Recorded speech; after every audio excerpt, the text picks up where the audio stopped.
Hello, good day. It's Charles again, guys. No? May na-receive ako dito na, guys, na letter. Envelope siya from Security Bank, Philippines. Actually, this is a credit card. Tignan natin kung magkano ba yung ano nila dito. Yung credit limit na ibinigbigay nila sa akin. Let's see. Ano siya, guys? Next.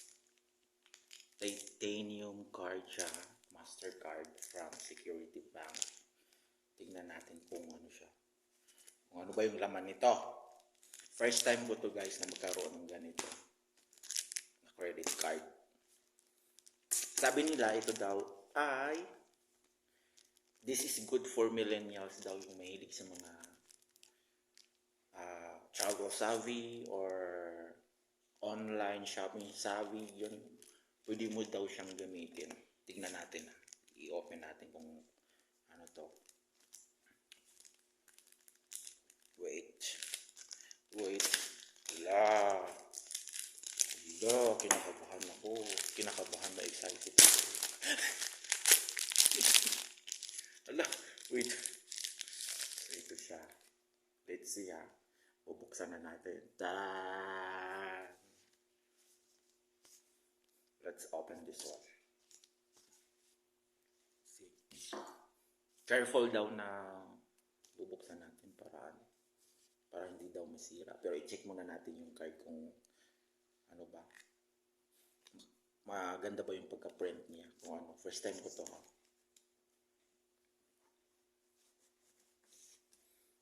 Wait lang. Let's see. Grabe oh.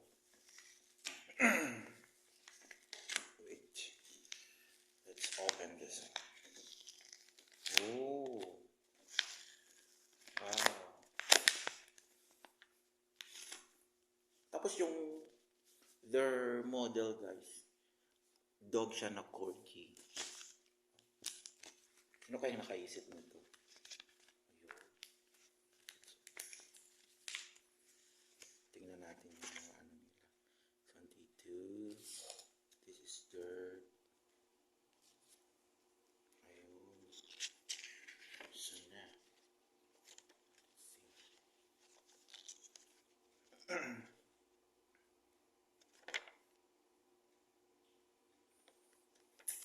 it's not bad actually na magkakaroon ka ng credit card.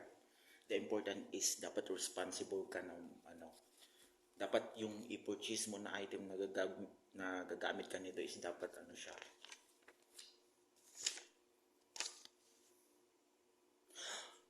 Oh my God!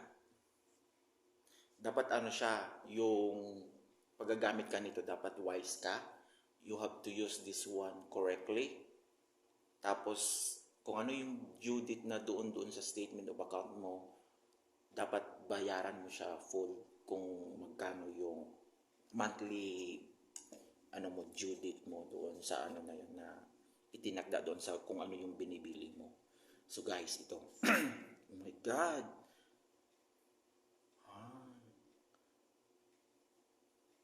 I have a credit limit worth of 218,000 pesos.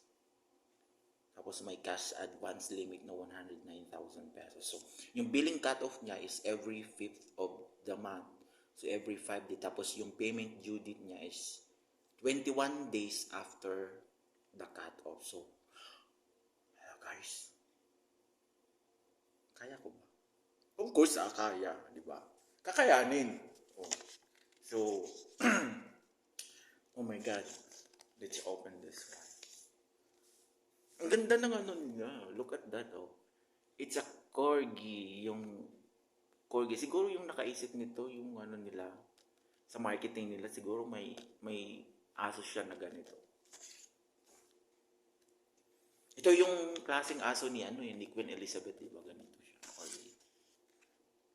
Wow. Oh my God. So now, this is the card, guys. So inactive yung card. The card is inactive, but you need to activate this one through, wait lang, through if you are a smart subscriber and TNT subscribers, you need to activate it and send it to 4629.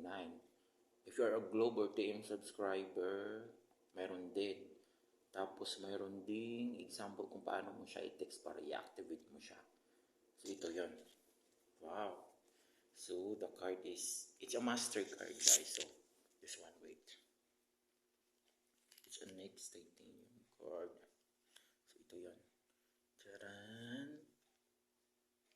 Tanggalin natin yung sticker. Let's get the sticker.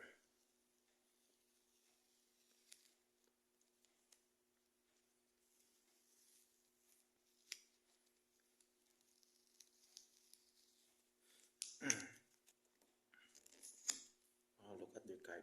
Their card is, ano siya?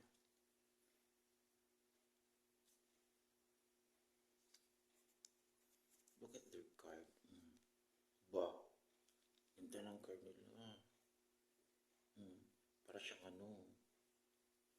Oh, look at that. Oh, oh. Wow. Thank you, Security Bank. Hindi naman masama kung may credit card ka, basta responsible ka na magbayad, responsible ka kung paano mo siya gamitin, ano yung strategiya mo na gagawin para pwede mo rin siyang magamit kung just in case kung mag-change ka ng card, di ba?